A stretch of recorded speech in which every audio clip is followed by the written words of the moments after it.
নমস্কার বন্ধুরা, tasty dishes by Ruma চ্যানেলে আপনাদের সকলকে স্বাগত জানাই। আজ আমি সবজি দিয়ে চারাপোনা মাছের একটি ঝোল রেসিপি আপনাদের সঙ্গে শেয়ার করছি। খুব কম তেল মশলায় করা এই মাছের ঝোল যারা অসুস্থ তাদের জন্য তো বটেই, এমনকি যারা ডায়েট করছেন তাদের জন্যও কিন্তু একদম পারফেক্ট। এতে সাধারণ হলেও খেতে কিন্তু অসাধারণ এবং পুষ্টিগুণে ভরপুর এই মাছের ঝোল রেসিপি করার জন্য আমি যা যা নিয়েছি তা হলো পেঁপে, সজনা, ব্রকলি, আলু এবং কাঁচা কলা।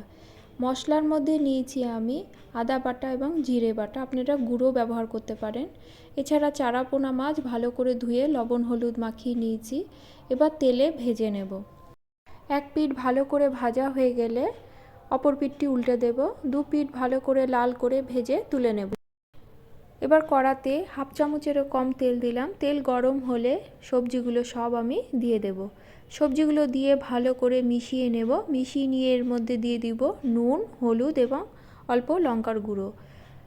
এবার একটু সময় নিয়ে ভালো করে কিন্তু ভেজে নিতে হবে। গ্যাসের ফ্লেমটা কিন্তু একদম লোতে রাখবো। মিনিট 5 থেকে 7 পরে এর মধ্যে আমি জল দিয়ে দেব।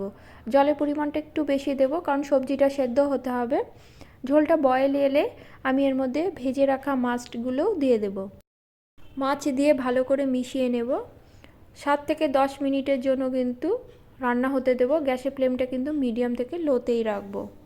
দেখুন মাছগুলোও সেদ্ধ হয়ে গেছে, সবজিটাও কিন্তু অনেকটাই আমার সেদ্ধ হয়ে গেছে। এবার কড়াটা নামিয়ে নেব। আর অপর একটি কড়াতে 1 চামচের মতো সর্ষের তেল দিলাম। তেল গরম হলে এতে ফোড়ন দেব জিরে এবং কাঁচা লঙ্কা।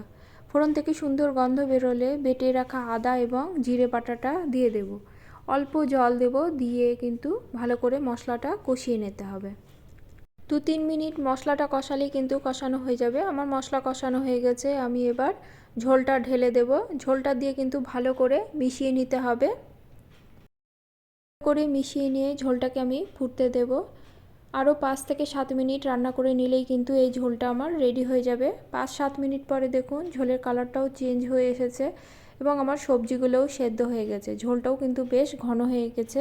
ভালো করে মিশিয়ে নিলেই এই মাছের ঝোলটি রেডি। ভিডিওটি ভালো লাগলে লাইক কমেন্ট করবেন এবং সাবস্ক্রাইব করে পাশে থাকবেন। দেখা হবে পরের কোনো ভিডিও নিয়ে। সকলে খুব ভালো থাকবেন। ধন্যবাদ সকলকে।